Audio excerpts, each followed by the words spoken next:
Brinjal తవా fry చేసుకోవడం చాలా easy. Next time ఇలాంటి పెద్ద వంకాయలు మీరు కొనుక్కున్నప్పుడు ఖచ్చితంగా ఈ రెసిపీని ట్రై చేయండి. అసలు ఇది ఎలా చేసుకున్నానంటే, ఒక ప్లేట్లో 2 స్పూన్ల శనగపిండి, ఉప్పు, కారం, పసుపు మీకు తగినంత వేసుకోండి. ఆ తర్వాత 1/2 స్పూను గరం మసాలా, 1/2 స్పూను ధనియాల పొడి, కొంచెం ఇంగువ వేసుకొని ఈ పౌడర్స్ అన్నిటిని బాగా మిక్స్ చేసేసి పక్కన పెట్టుకోండి.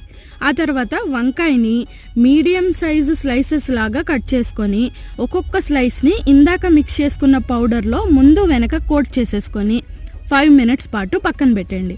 అలా పెట్టడం వల్ల ఏంటంటే వంకాయలోంచి వచ్చే తేమ వల్ల మొత్తం బాగా మ్యారినేట్ అవుతుంది అనమాట. ఆ తర్వాత మీడియం ఫ్లేమ్ మీద తవా పెట్టుకొని ఆయిల్తో గ్రీస్ చేసేసుకున్నాను.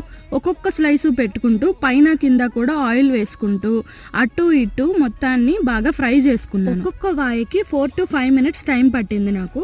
ఆ తర్వాత మొత్తాన్ని బయట తీసుకొని కొత్తిమీరతో గార్నిష్ చేసుకొని సర్వ్ చేసుకోవడమే.